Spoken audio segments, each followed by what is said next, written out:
আমি আজকে আপনাদেরকে দেখাবো নারায়ণগঞ্জ জেলার ২৫০০ উপজেলার একটি ঐতিহ্যবাহী ইউনিয়ন দুপতারা। শত বর্ষ পুরনো এই জনপদের ইতিহাস ছড়িয়ে আছে শিক্ষা, সংস্কৃতি আর ধর্মীয় ঐতিহ্যের গৌরবময় স্মৃতি। দুপতারা অঞ্চলে রয়েছে অনেক পুরনো মসজিদ, ঐতিহাসিক কবরস্থান আর কিছু আদি শিক্ষা প্রতিষ্ঠান, যেগুলো আজও এই লোক এলাকাকে সমৃদ্ধ করে রেখেছে। এখানকার মানুষজন ধর্মপ্রাণ, অতিথিপরায়ণ ও ঐতিহ্য সচেতন। দুপতারার চারপাশে ছড়িয়ে রয়েছে সবুজ শ্যামল প্রকৃতি, ধান ক্ষেত, নদী আর গ্রামীণ জীবনের এক অপার সৌন্দর্য। এখানকার মাটি শুধু ফসল ফলায় না, জন্ম দেয় মেধাবী মানুষ যারা দেশের নানা প্রান্তে অবদান রাখছেন। এই ইউনিয়নের প্রাচীন ইতিহাস আর আধুনিক উন্নয়ন একসঙ্গে মিলেমিশে এক ব্যতিক্রমী ঐতিহ্য তৈরি করেছে। ২৫০০ উপজেলার দুপতারা ইউনিয়ন একদিকে ঐতিহ্য, আরেকদিকে উন্নয়নের পথ চলা। আসুন ঘুরে দেখি এই জনপদের ইতিহাস, সংস্কৃতি আর মানুষের গল্প। এই ইউনিয়নে রয়েছে আরো একটি সুন্দর বড় ঈদগাহ। এই ঈদগাহটি দুপতারা গ্রামের তাঁতিপাড়া গ্রামে অবস্থিত। এই ঈদগাহে একসাথে ১০০০-এর বেশি মানুষ নামাজ আদায় করতে পারে। এখানকার মানুষ ঐক্যবদ্ধ থাকতে পছন্দ করে, মানে একসাথে মিলেমিশে থাকতে খুবই পছন্দ করে এই অঞ্চলের মানুষগুলো। এই দুপতারা মানুষের মধ্যে ঐক্য আছে বলে গ্রামটি এত সুন্দর। দুপতারা জমিদার বাড়িগুলোর ইতিহাস মূলত ঊনবিংশ শতাব্দীতে গড়ে উঠেছে। যখন ব্রিটিশ শাসন আমলের জমিদার প্রথা ছিল বাংলাদেশের প্রচলিত,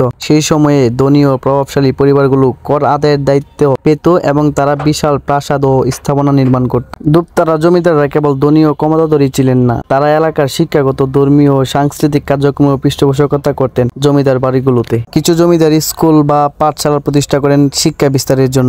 এছাড়া জমিদার বাড়িগুলোর সাথে যুক্ত ছিল নানা পুরাতন পুকুর, মন্দির, বৈঠকখানা, গৃহস্থলী, দালান, যা ঐতিহ্যের সাক্ষী।